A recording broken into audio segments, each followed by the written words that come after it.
A fashion runway show that was initially overlooked surprisingly garnered the attention of billions around the globe. The show not only revived a Chinese sports giant that had been struggling for years, but also sparked a massive trend in China, which is known as 国潮 or China-Chic. This trend is so powerful and unstoppable that it has drastically changed the domestic consumers' preferences, which continue to make impacts today and into the future. Hi there, this is Mr. Lang Chen. Welcome to my channel. This video, we are going to fully explore the brand behind this runway show, China Li-Ning. Back in the day, I was quite the high beast. Today, as Li-Ning makes its debut at New York Fashion Week, I'm all ears for your feedback. This is what Mr. Li-Ning, the founder himself, shared on social media on that big day. And perhaps at that moment, he couldn't have anticipated the immense impact the show was about to create. As soon as the show concluded, Li-Ning's Fall-Winter 2018 collection was all anyone could talk about at New York Fashion Week. The buzz about Li-Ning on Weibo exploded with over 78 million discussions in just 3 days. Sweatshirts from the runway show, originally priced at 699 Chinese yuan, quickly sold out on its official retail channels and even fetched nearly 2,000 Chinese yuan on the resale market. Following this, Li-Ning Company's stock price skyrocketed.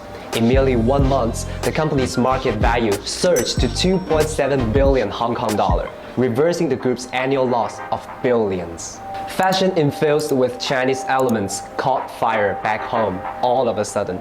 More and more Chinese Gen Z individuals are showing interest in traditional Chinese culture and homegrown fashion design. They are not just talking about it, they are actively buying, using, and showing off Chinese products in droves. To many seasoned fashion insiders, it is the Li-Ning brand who kickstarted this Chinese chic era. The sudden rise of Li-Ning might seem like a surprise and mere luck. But when you look at the company's poor performance and struggles in the preceding years, the runway show appeared more like a well-planned strategic breakthrough.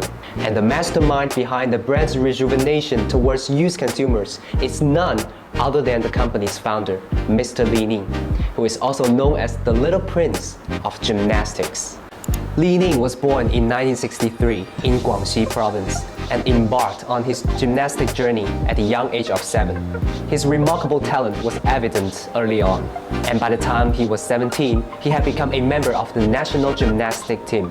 The 1982 World Cup Gymnastics was a game changer for him. He walked away with 6 gold medals, leaving the world in awe and kickstarting what came to be known as the Li-Ning era in gymnastics. Fast forward to the 1984 Los Angeles Olympics. Li-Ning, in his first Olympic appearance, bagged 3 golds in gymnastics, pommel horse, and rings, along with 2 silvers and 1 bronze. That's 6 medals in total, making him the most medal-winning athlete at that year's games. These achievements didn't just earn him medals, they earned him the status of a national hero in China. According to the rules of the International Gymnastic Federation, if an athlete is the first to successfully perform a new move with high difficulty in one of the world's 3 major competitions, they get the honor of naming that move. As of now, there are 4 professional moves that carry the name of Li-Ning. As the saying goes, when Li-Ning steps onto the mat, it's like a god has come down to earth. He never knows defeat, but only victory. Behind all the glory and accolades, Li-Ning's journey was a testament to relentless hard work and a body that endured countless injuries. He considered retiring in 1986 due to persistent injuries. But with the responsibility of leading the national team and the high hopes of people across the country, he had no choice but soldier on. 2 years later, he was back on the global stage, representing his country at the Seoul Olympics. Surprisingly, for the first time in his illustrious career, Li-Ning made a mistake, leaving everyone in shock. Despite that, he walked off the stage with a smile. Even when he faced disappointment from home after his Olympic setback, Li-Ning never lost his smile. Li-Ning has always loved to smile, seeing that as a life attitude. In a TV interview years later, when asked about his Olympic setback, he said smiling was just part of who he was. No matter how hard it is, weeping wouldn't solve anything. Sometimes all you can do is give your best and leave the rest to fate. In 1989, Li-Ning officially retired from his sports career and a year after established a sportswear company under his name. In 1990, the Li-Ning Company was established and started manufacturing and distributing its own brand of sportswear in China. Perhaps it was divine payback for his smile. The business took off from day one. During the 1990s, China was undergoing comprehensive economic reforms and opening up to the global market. This led to a never-seen-before boom in the private economy and consumer markets. According to the National Bureau of Statistics, domestic retail sales grew on average over 15% each year. Li-Ning's big break wasn't just about aligning with national trend, but also owing to huge support from the folks. In 1990, the newly founded Li-Ning Company needed a logo. He placed an advertisement in the newspaper seeking an inspired design.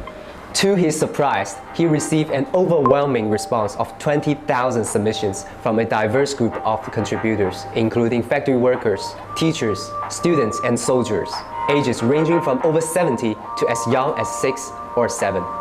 He was pleasantly surprised to see the hope of the nation had not faded away, and people were still filled with aspirations. In response to this, Li-Ning dived harder into the commercial ventures and managed to clinch the torch relay rights for the 1990 Beijing Asian Games. The moment he dressed in his own sportswear took the flame from a Tibetan girl on the Qinghai Tibet Plateau, the brand name and image began to echo from north to south. Throughout the month-long torch relay, Li-Ning clothes were omnipresent, impressing a global viewership of 2.5 billion. It was a moment of pride as Chinese athletes finally wore sportswear that was made by one of their own. After that, the way people talked about Li-Ning totally flipped. No longer were people recounting his Olympic mishaps, but instead, people began to associate the Li-Ning brand with pride, seeing the Li-Ning sportswear as the attire of returning champion. Coming to the year 2002, when Yao Ming joined the NBA's Houston Rockets as the first overall draft pick. According to the New York Times, an estimated 280 million Chinese people tuned in to watch Yao's inaugural NBA season. That's nearly the entire US population at that time. Yao's entry into the NBA sparked a nationwide basketball craze in China. With basketball becoming the next big trend, Li-Ning Company began shifting their focus towards all things about basketball, such as clothes, equipment, and shoes especially.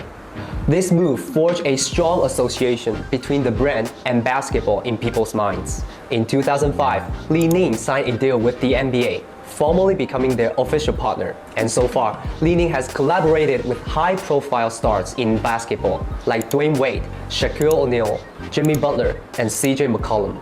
Compared to high-end basketball shoes from brands like Nike and Adidas, Li-Ning sneakers with a decent level of quality but more approachable pricing have captured a broader range of consumers in the second and lower tier cities in China.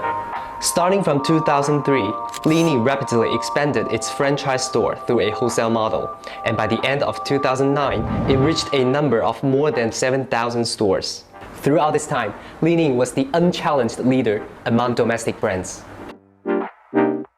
The 2008 Beijing Olympics was a pivotal moment for the company. As the nation of 1.3 billion citizens watched the opening ceremony, Mr. Li-Ning, the founder himself, served as the final torchbearer. When he ran through the air on wires to light the Olympic torch, he not only ignited the flame, but also sparked a blaze of success for the company, pushing it to a new height never seen before. The successful hosting of the Olympics marked a golden age for the domestic sports industry. As the report in 2010, the brand's market share in China surpassed Adidas and was second only to Nike. While the Olympics is seen as a golden chance for the sports sector, it's often underestimated the huge risks and uncertainties accompany this opportunity. When the euphoria fades, the reality sinks in. From 2009, China's sportswear industry started to slow down. Preceding this, domestic sports companies had overexpanded, leading to fierce competition, oversupply, surplus inventory, and a demand slump. As the Olympic fervor cooled down, consumer demand couldn't keep pace. The industry quickly hit a bottleneck. International brands like Nike and Adidas also came across the same predicament in China. However, with their strong wholesale management, product development strengths, and global brand power, they were able to react promptly and make adjustments. As a result, getting out of the inventory crisis within just 2 years. While the entire industry was in a slump, Li-Ning Company was still expanding aggressively. By 2011, Li-Ning Company has reached a number of 8,000 stores nationwide, with hopes of reaching 10,000 by 2013. However, less than 7% of the stores were under the company's direct operation, meaning a lack of direct communication with the customers. Moreover, Li-Ning had nearly 200 distributors of various sizes, with none contributing more than 10% of Li-Ning's total turnover. Their efficiency was also a big issue. The aggressive expansion strategy resulted in poor management to distributors, weak retail capabilities, and a lack of communication with consumers, making it quite difficult to react promptly towards market changes. The most criticized aspect was the rebranding campaign in 2010. A new logo and slogan came out, Li-Ning for the post-90s, in an attempt to attract younger users. However, this move backfired. The new image not only failed to win post-90s consumers, but it also alienated their aging true heart followers. The Li-Ning Company, after riding high on the Olympic wave and expanding quickly for 2 years, faced a sharp decline in business performance. From 2012 to 2014, the Li-Ning Company suffered losses totaling over 3.1 billion yuan, a stark contrast to their 2.8 billion yuan profits just about 4 years ago. At the end of 2014, the company's founder, Mr. Li-Ning, decided to return as CEO, aiming to steer the company out of rough waters. In early 2015, Li-Ning began addressing the company's various crises and issues. He focused very much on the product development, especially on footwear, launching products like the CBA premium basketball boots and ultralight running shoes. In terms of distribution, he closed a large number of low-performing stores, increased the proportion of directly operated stores, improved customer experience, and strategically planned product assortments to boost performance and profitability of each Li-Ning store. The group's operating income and net profit have gradually recovered, with annual compound growth rates of 12% and 500% respectively. Since the chairman's return, the company's revival in those years was undeniable. A Li-Ning Company's representative once told the media, Li-Ning has always been the soul of the company. He insists on positioning the company as a professional sportswear brand, yet is fully supportive of any form of innovation. Despite the failure of its first attempt at appealing to younger generations in 2010, the company never abandoned its original intention to move away from its traditional image as a cheaper substitute for global brands to more of a premium one. 8 years later, coming to 2018, Li-Ning, the founder himself, decided to lead another round of brand revitalization targeted at the youth. And this time, the transformation was truly astonishing and unforgettable for all. On February the 7th, 2018, Li-Ning, as the first Chinese sports brand to appear at New York Fashion Week, made a huge splash both at home and abroad. Drawing inspiration from Taoism, this fall-winter collection was named Wu Dao, which means enlightenment in English. It captures the founder Li-Ning's glory and pride from his sports career through a modern expression.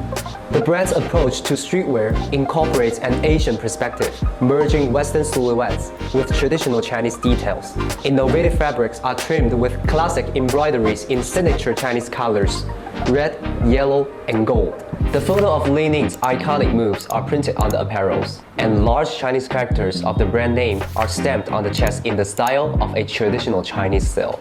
The brand's sports culture and the genes of an athlete were seamlessly incorporated into the design in a way so simple and so smart. You don't have to be a fashion insider to understand about it. They look so stylish but not over at all. They are very Chinese, but it's super easy for anyone to wear because of its modern cut. It makes it universally appealing, something anyone would love to have. The fusion of all over Chinese motifs, sports cultures, and modern fashion not only introduced a fresh new image to the world, but also ignited a sense of cultural confidence and patriotism among numerous youths at home. This fashion show truly resonated with the younger generation at a deeper level. Li-Ning, as the pioneer to showcase Chinese culture to the world, kick-started this China-Chic era in just one night, which has become a huge opportunity of development for so many domestic brands across industries. The term China-Chic represents the rise of China's native fashion trends. It has expanded the concept of Made in China 2.0, which has been recognized as the representation of Chinese culture and aesthetics offered by homegrown brands, along with improved quality, creative design, product innovation, and increasing focus on high-tech. Unlike the older generations who might favor Western cultures and brands, Chinese youth were born and raised when the country's economy was taking off, so they tend to have strong confidence in their national identity and culture. The youth craze for China-Chic products has directly translated into incredible buying power. Seeing the success of Li-Ning, many domestic brands have jumped into the trend. The power of China-Chic has gradually spread from sports apparel to various fields such as cosmetics, food, digital products, cars, and even movies, TV shows, music, and so forth. Since 2018, the China-Chic economy has been on a skyrocketing growth spree, expanding to an industry worth over trillions of Chinese yuan. As predicted, the industry will continue to speed ahead in the next decade. Seeing the success of its rebranding campaign, Li-Ning continued to make its mark on international fashion stages in New York, Paris, Milan, and Copenhagen, showcasing the strength of China-grown designs. In 2020, Li-Ning moved its 30th anniversary show to the Devil City, Dunhuang, a city nestled on the fringe of the Gobi Desert in northwest China. This time, the company flew hundreds of editors, influencers, and Olympic champions to Dunhuang show. As models broke the silence riding on the backs of the camels, the shows presented designs infused Buddhist frescoes in the Mogao caves and the Gobi Desert's earthy tone with athleisure elements. Dunhuang, located in the desert, has been an important node on the ancient Silk Road, where China was connected to the world 1,000 years ago. Now, Li-Ning embarked on a new Silk Road of Chinese fashion. This not only inspired countless Chinese people to explore more possibilities, but also allows the world to better understand China's story and witnesses its prosperity. As a company born and bred in China, Li-Ning has always been conveying China's culture, aesthetics, and attitude to the rest of the world. This is a testament to the strength of China-grown brands and also represent one of the many ways to spread our culture globally. And I strongly believe that it won't be just Li-Ning, but an increasing number of Chinese brands will join the ranks, showcase their own design, stories, and culture to the world. Thanks for watching, and I'll see you in the next one. 再会。